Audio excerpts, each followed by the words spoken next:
parle de balistique. Je sais que nous, on a notre propre jargon, mais on réexplique. C'est-à-dire que vous avez le propulseur, ça part avec du propergol solide. Propergol, c'est utilisé dans les fusées. C'est pour vous donner un petit peu la puissance et la vitesse. Ouais. Ça part très haut, très vite, et ensuite, c'est la gravité qui fait que le missile retombe très vite, jusqu'à 15 000 km/h. C'est pour ça que régulièrement, il faut quand même se redire qu'il y a 2000 km entre l'Iran et Israël, et que du coup, en 15 minutes à peine, ces missiles arrivent.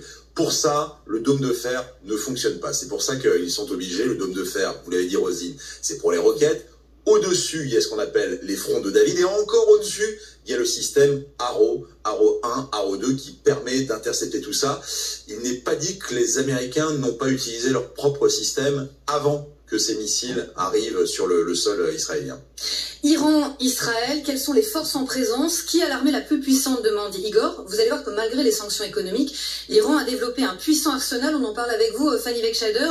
Et on commence avec les missiles, tiens, dont on parlait, les drones aussi. Oui, exactement. Hein. Ces armements que l'Iran développe depuis ces dernières décennies et en masse.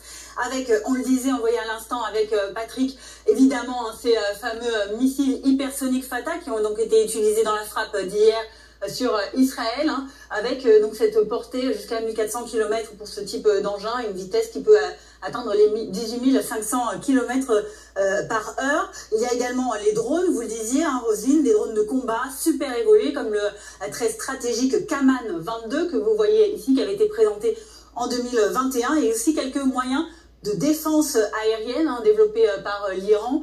Par exemple, pour la longue portée, ce sont les S-300, ou encore pour les courtes portées, les Tor M1. Il y a également aussi, face à ça, Israël qui dispose, on l'a vu en effet, d'un système de défense anti-aérienne multicouche, hein, comme on l'appelle, avec plusieurs niveaux donc d'interception de missiles ou de roquettes. On a vu donc le dôme de fer qui est sur cette photo, qui intercepte donc les roquettes de courte portée, qui les détruit. Le système Arrow également, avec ses missiles donc de longue portée qui sont interceptés et détruits, ou encore donc la fronde de David qui intercepte et détruit les roquettes et les missiles de moyenne portée. Voilà pour ce qui est présenté, mais côté aviation également, vous allez le voir. Là, c'est loin d'être un atout pour l'Iran, qui a une flotte très vieillissante, hein, puisqu'elle a récupéré après la guerre des années 80 contre l'Irak de très vieux avions de la Russie ou de la Corée du Nord. Ils sont encore très rares. Et il lui reste à peine 140 F-4. Ce sont ces avions de combat qui ont été hérités des États-Unis avant 1979. Elle a également encore quelques MiG-29 ou Sukhoi Su-24 de l'ère russe. Et face à ça, la Russie, elle, apparaît en supériorité avec quelques 300 avions sophistiqués, très sophistiqués, dont notamment, pardon, c'est ici, dont notamment des F-35 chasseurs bombardiers de dernière génération hyper rapides. Les habitants ont tous reçu un message d'alerte hier soir pour se mettre en sécurité côté israélien, parce que il y a des abris qui sont obligatoires. Bonjour Mathias Sherman, merci d'être avec nous. Vous êtes ingénieur en informatique, vous habitez à Tel Aviv où il y a eu une attaque terroriste hier soir. Vous habitez pas loin. Comme beaucoup d'habitants, vous avez un abri chez vous, c'est une pièce sécurisée en béton armé, vous allez nous montrer. Oui, tout à fait, je peux vous montrer effectivement. Donc là, je me trouve en ce moment dans cette pièce.